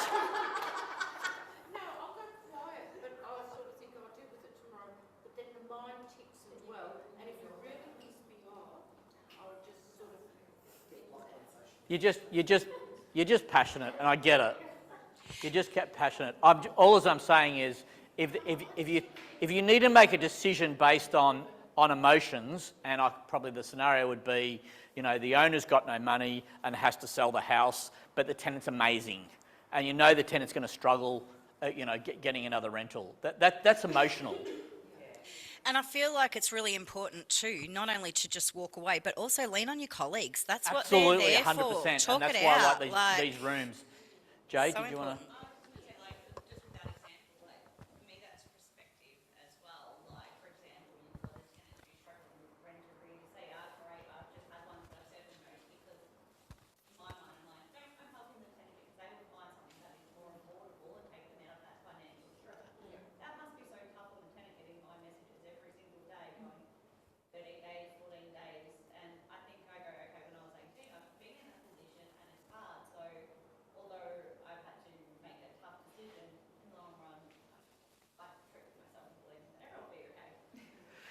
I think you just got to put your CEO hat on in life, you know, and it's a business arrangement. Even if you've got a personal situation, I was talking to a male friend of mine who's just going through a really nasty separation with a lovely female. No disrespect, I love women, and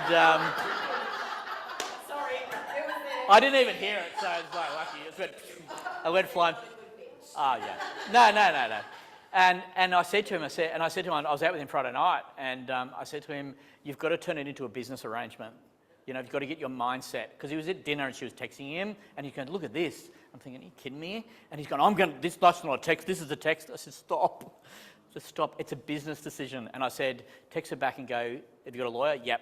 okay, all correspondence via my lawyer from this day forward, please, at close of business today, whatever. And he goes, oh yeah, that kind of worked. So I think whatever we do with emotional decisions in relation to property management, and we have a lot, when we start thinking about it, we have a lot. You just got to, Lisa said, sleep on it 24 hours. Do that, whatever works, and don't take it on board. There's a thing called compassion fatigue, also known as vicarious trauma. You know, you can just take on people's problems and all the rest of it, and not just for one day, for like months and years from this, you know, beautiful thing we call property management. Just sleep on it, have a think, put your business hat on, and Danielle's right, just bounce it off someone in the office. I've had 1, 2, 3, 4 people come up to me today to bounce ideas off me and thoughts. You know the answers. You know all the answers, but you just want to bounce it off someone. That's totally fine. And Dave and I love that sort of stuff, so we can help you, but just bounce it off people in the office and all the rest of it, or take it out of the office or whatever the case is. Agreed? Cool. Cool. How are we going over time? Good. I'm going to quickly talk about some personal development stuff. I won't bang on about it too much, but we'll say talk about 10 minutes, and I'm interested to see what you have to do. Whoever is willing to do self-development and self-educate will always end up at the top. It's a massive thing. Obviously, we've learned a lot in real estate over the years. Who's believe their personality has changed by being a property manager? I would say everyone nearly in the room, probably. Now, you may think, hell yeah, I'm a bitch, or whatever the case is, but I'd probably put it to you, it's probably changed for the better. I believe, because we're exposed to so much, right? Like having a thicker skin is a positive thing, okay, in life. So self-development's a huge thing, and I'm a massive fan of it for myself, and I'll share a story before we go, but you just got to get into it and read books, whatever the case is, and we'll talk about it a little bit. I'm a big fan of silence, and I think it's underrated that silence is one of the best forms of communication and learning skills you can ever have. Because people who are out there, like probably most people in this room, and I'm the same, I'm a million mile an hour and I'm kind of talking. So I'm learning to go, hang on a second, let's just breathe and listen for a second. So when someone tries to tell you how they feel, just be quiet. When someone is when everyone's talking over each other, just be quiet. I have a problem with that. You should see when me and David are really fired up. It's great. It's hilarious. When everyone's talking over each other, just be quiet. When somebody won't let you finish, just be quiet. Okay? If you can pick up these, when you're searching for an answer for yourself, just be quiet. It's just like, actually, I can't think. Just slow down. Take a tablet. Take a drug. Have a dart. Have a wine. Whatever works. Whatever works. And when you experience a beautiful moment, just be quiet. So if something does happen, I'm thinking, you know what, this is a moment. Who got married recently? Jay. Your honeymoon pictures are amazing. I'm so going there. Did you have a good time? It was amazing. But it looked amazing, but it would have been more amazing just being there. Like, yeah. Yeah. A couple of your photos. There was a couple of photos of you and what's your husband's name? Yeah, there's a couple of photos of you and Justin. It was just like random photos. Like, you know what? That's an amazing photo. It was just an unscripted photo. And I'm thinking, just when you have those moments, I'm using that as extended things. So just have that moment. Just be quiet. Lisa's daughter just qualified. Just qualified as a paramedic, paramedicine. Did she do 3-year, 4-year bachelor? I've done it too, and I know it's like stressful. Lisa, enjoy that moment. Like, just enjoy that moment, sort of thing. So. Listening, and sometimes when an owner's going off or a VCAT member's going off or whatever the case is, and we do that at VCAT now. If a VCAT member and a tenant, and if a renter's going off, right, we automatically, us property managers, just go,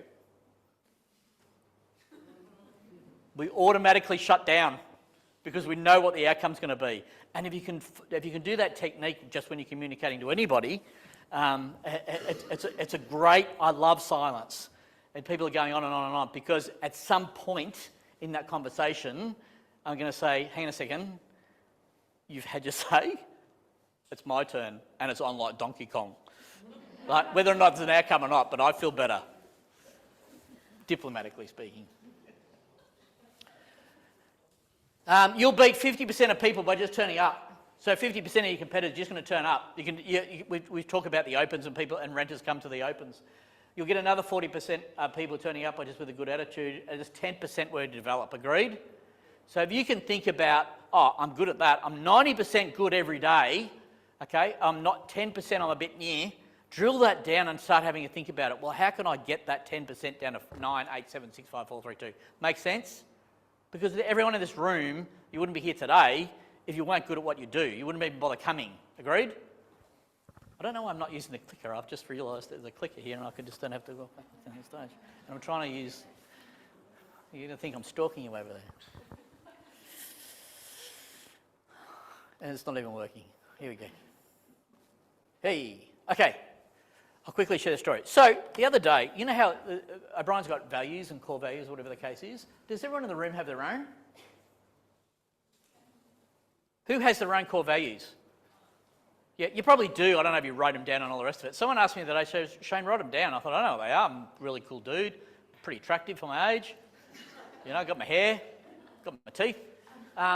But I actually went out and said, can throw some things at me. So, and this is quite powerful when I thought about it. And I'm sharing this because I don't share this. I'm not sharing this at my training. I'm sharing it because we know you guys quite well. And these are my core values, right?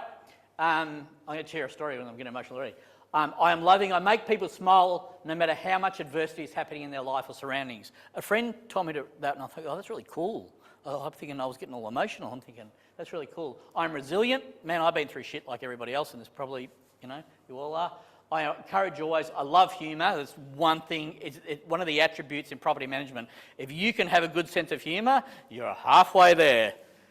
We should all write books. Like, you know, they're just going to be bestsellers. And I'm assertive. And then I kind of thought about this, and I thought, you know what? No one can take these away from me ever. They're unconditional, right? They're mine. No one can take them. I reckon they're good. This is not ego. These are my attributes. These are my core values. So what I want you to do when you finish today is like start writing them down. You don't have to write them down now, but I just want you to write down what your core values and just remember how good you are. Because we just don't. We get so wrapped up with tunnel vision and the stuff we deal with every day, we just forget what our core values are. There's 1, 2, 3 or 4 people I speak to in this room, I speak to on a regular basis, okay? And I can assure you right now that I love speaking to those people. And David does too. And Danielle rings us regularly. But you know what? We just love it. It's just great. So I'll just quickly ask, who reads? Who's a reader? Okay, cool.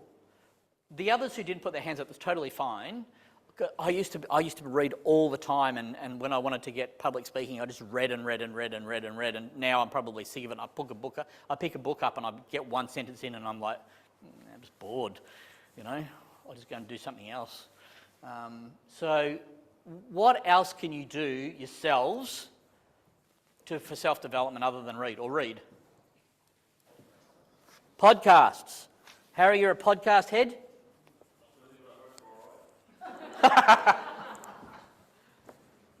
Who else? Give me some other ideas. Journal, yes. Who said that? I've just started journaling in probably the last 2 months, and I'll share the story before you go. Life-changing. Absolutely life-changing. And everyone goes, oh, Shane, you got a journal? I'm not journaling, a lot of crap. I'm going to write a dear diary. Mind-blowing. But I do go back, you know, on the weekends and go back to like 40 pages down thinking, what the hell was I on? Like, I'm not reading, I'm not writing in here. What does that mean? I don't even know. Like, it's just bizarre. Yeah, well, actually, I've given instructions to one of my daughters. If you find the journal, do not read that journal. Don't, you'll be scarred. You'll be scarred. Journaling is great. Podcasts are great. Reading's great. What else? Pardon? Exercise is brilliant. Yeah, I'm not doing enough of it, but I tripped on a leaf the other day and hurt my back, so I can't run at the moment.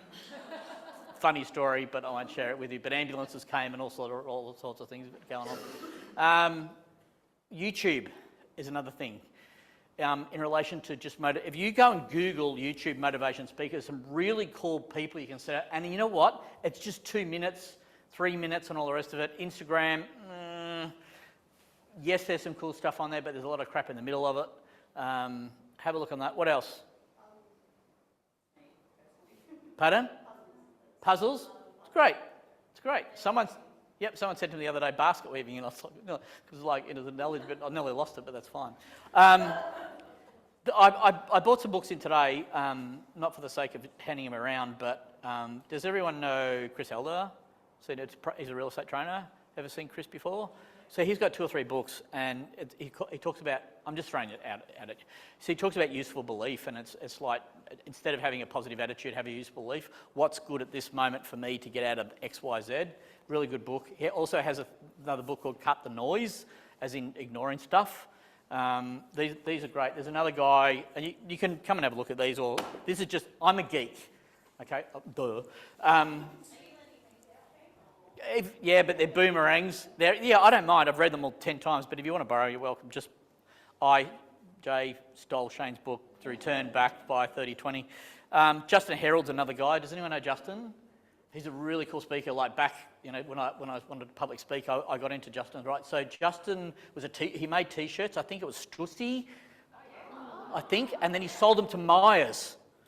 So he sold the whole thing to Myers, and Justin's he's like an ex-bricklayer, feral, beer drinker and all the rest. He's right into fitness now. His books are friggin', so these books are amazing. You're probably getting them on a podcast. I don't know, I'm not tech as much as Harry. And his other one's called Get Motivated, but it's really easy, basic to read. I've just started this one. This is hilarious. It's Surrounded by Idiots. I get the train. I live in Geelong, just moved down there at the start of this year, but I'm on the train reading this. Like I'm reading it, and then I'm kind of looking around. And I'm a fan or not a fan of public transport, but the country trains are all right, and because I get in the quiet carriage. So I think it's where the cool kids go, but they don't. And I go through Truganina, which is another story. Ooh, Truganina's great.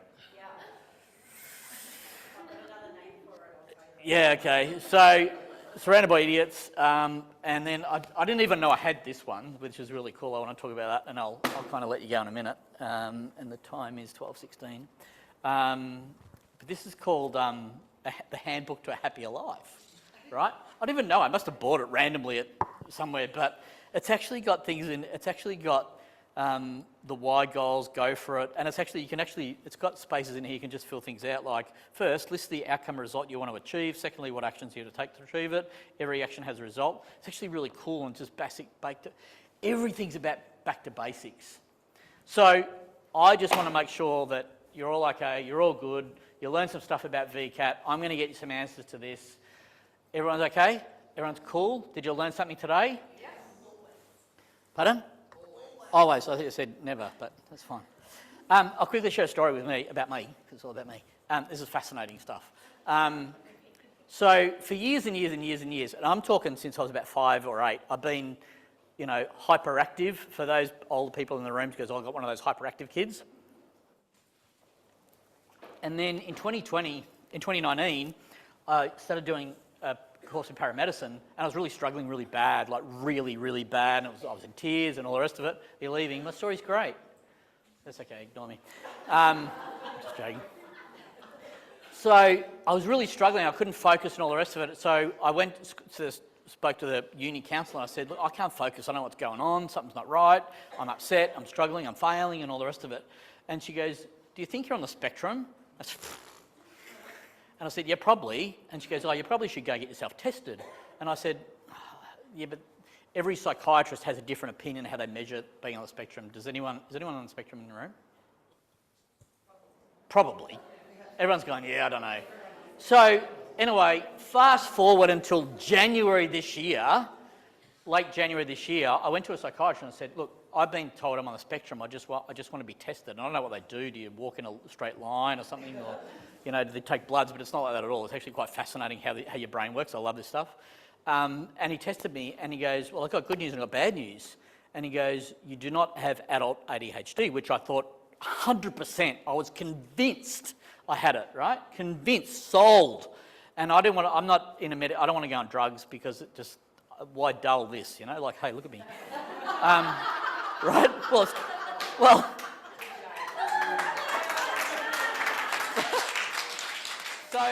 So I went there and he goes, I've got good news and I've got bad news. You've got autism. And it kind of blew me away, and I've got mild Asperger's. And my whole life, I didn't know this. So I kind of started having this big reflection of when I was a teenager, when I was 5 and all the 6 of it. In 6, and I struggled through school, and I wanted to leave school at year 10, and I got bullied, and all this sort of stuff comes up. And then initially you have all this remorse that you weren't...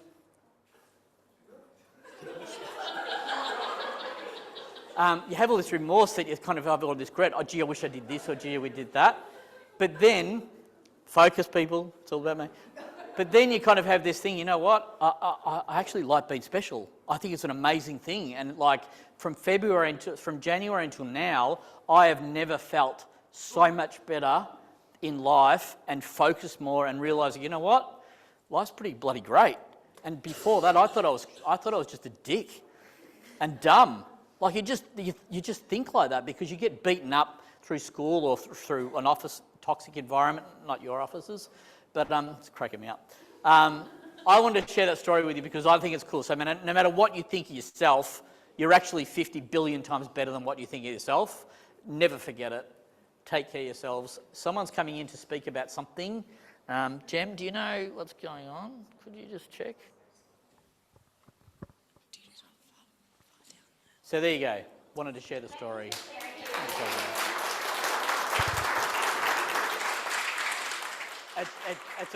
It's been a fascinating ride with no drugs.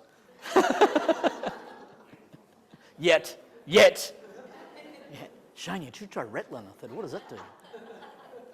I can't. I actually went out first time on Friday night in Geelong with some property managers, and I had 2 drinks and I went home at 10. And they got home at 4. How do you people do it? How do you do it? Well, yeah, probably. Well, actually, I was, when we were at, where were we? Cape Schanck. Oh, I was with you. I was with Harry. It was me and Harry were the mature ones. And there was a couple of young ladies, we won't name them, but we sent them to bed. I think, on their own. Sorry, it's just like... See? Autism. I don't think... Still recording, yeah. What, have we got someone popping in? They're running late? Oh, well, we can just...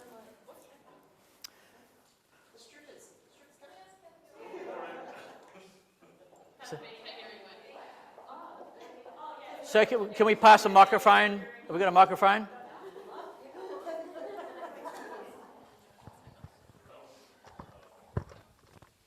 What a rush.